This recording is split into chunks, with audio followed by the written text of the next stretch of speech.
আমি বৈষম্য বিরোধী শিক্ষার্থী সংসদ প্যানেলের অংশ হয়ে আইন ও মানবাধিকার সম্পাদক পদে প্রার্থিতা ঘোষণা করেছি। আমি যদি পূর্ববর্তী সময়ের কথা বলি, আমি গত সেপ্টেম্বরে আমার জাতিসংঘে বাংলাদেশের হয়ে প্রতিনিধিত্ব করার এক্সপিরিয়েন্স থেকে যদি শুরু করি, সেখানেও আমি নারীদের হ্যারাসমেন্ট নিয়ে কথা বলেছিলাম এবং এরপরে আমি একযোগে অনেকবার যখনই নারীরা হ্যারাসমেন্টের শিকার হয়েছে সেটা নিয়ে সরব থেকেছি। এরপরে কিছুদিন আগে আমরা দেখলাম যে যেসব নারী ডাকসুতে প্রার্থী হয়েছেন তাদেরকে বিভিন্ন মহল বিভিন্নভাবে বিতর্কিত করার চেষ্টা করছে এবং তাদের ক্যারেক্টার অ্যাসাসিনেশন করা হচ্ছে, তাদের গায়ের রং নিয়ে কথা বলা হচ্ছে, তাদের বিভিন্ন ধরনের চরিত্র হননের চেষ্টা চলছে। তো সেই জায়গা থেকে আমরা আমাদের বৈষম্য বিরোধী শিক্ষার্থী সংসদ এই প্যানেলের অংশ থেকে একটি আইনি সহায়তা সেল গঠন করেছি। এখানে কোনো নারী প্রার্থী তিনি যদি হলে কিংবা কেন্দ্রীয় সংসদে এই ধরনের হ্যারাসমেন্টের শিকার হন, তিনি আমাদের এখানে কমপ্লেন ফাইল করলে আমরা তাকে আইনি সহায়তা পেতে যথাযথ সহায়তা করব। আপনি এই বিষয়ে আসলে শুরুতেই বলেছি যে আমি এই বিষয়টা নিয়ে অনেক দিন ধরে কাজ করি। আমার একটি অর্গানাইজেশন আছে already, she leads nation building. সেখানে আমাদের একটা মেইন মোটো মেয়েদের জন্য একটা সেফ ডিজিটাল স্পেস তৈরি করা। তো সেই জায়গা থেকে আমি যেহেতু আইন বিভাগের শিক্ষার্থী এবং আমি আইন বিষয়ক বিভিন্ন ক্লাব এবং বিভিন্ন কমিউনিটির সাথে যুক্ত এবং অ্যালামনাই কানেকশনের সাথে যুক্ত, সেখানে আমাদের প্রফেশনাল লয়াররা আছেন। এই জায়গা থেকে আমাকে যদি কোনো প্রার্থী ইনফর্ম করেন যে তিনি এই ধরনের কোনো হ্যারাসমেন্টের শিকার হয়েছেন, আমি সাথে সাথেই একদম সুষ্ঠু আইনি প্রক্রিয়া একজন প্রফেশনালের মাধ্যমে তাকে সহায়তা দেওয়ার চেষ্টা করব। তো আপনি যদি ভোটারদের দিকে তাকান, আমাদের ঢাকা বিশ্ববিদ্যালয়ে অর্ধেক অংশ দখল করে আছে নারীরা। সেই জায়গা থেকে আমি মনে করি যে কেন্দ্রীয় সংসদে আমাদের নারী প্রার্থী প্রয়োজন নারীদের রিপ্রেজেন্টেশনের জন্য।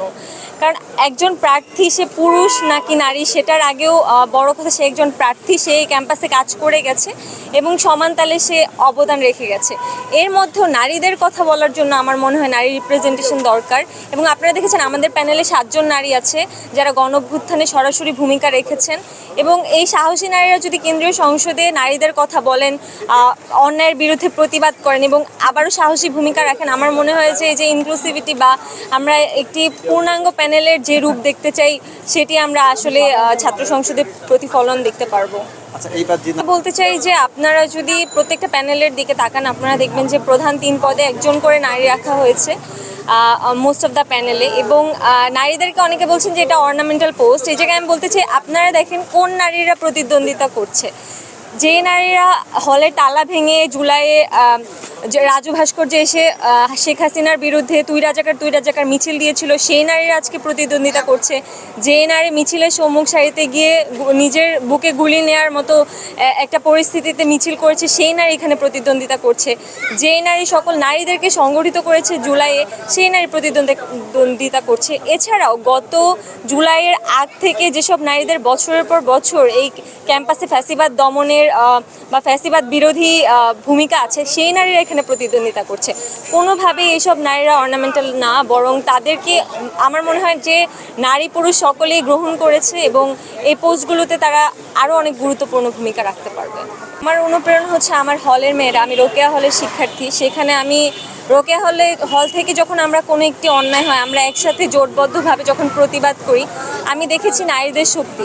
সো সেই জায়গা থেকে আমার মনে হয়েছে যে আমি যেহেতু মানবাধিকার নিয়ে অনেক বছর ধরে কাজ করি এবং আমি আইন বিভাগের শিক্ষার্থী এবং এই পদটি নতুন হয়েছে, এই জায়গায় আমার কন্ট্রিবিউট করার জায়গা অনেক বেশি এবং আমি প্রত্যেকটা 5টা নারী হল নিয়ে অলরেডি কাজ করেছি। সো এই জায়গায় আমি অনেক বেটার কন্ট্রিবিউট করতে পারবো হিউম্যান রাইটসের জায়গায়। আমার নারী সমর্থন আমি অনেক বেশি দেখছি। একই সাথে আমি পুরুষদের সাইড থেকে অনেক সমর্থন পাচ্ছি। ছেলেদের হল থেকে আমার জন্য আমার বন্ধুরা প্রচারণায় অংশগ্রহণ করছে এবং স্বপ্রণোদিতভাবে, সেটা আমার অনেক ভালো লাগছে। আর নারীদের জায়গা থেকে আমি বলবো যে তারা আসলে আমাকেই দেখতে চান এবং তারা আমার মধ্যে তাদেরকে দেখতে পাচ্ছেন, এটি আমার জন্য আসলে অনেক গর্বের এবং আনন্দের।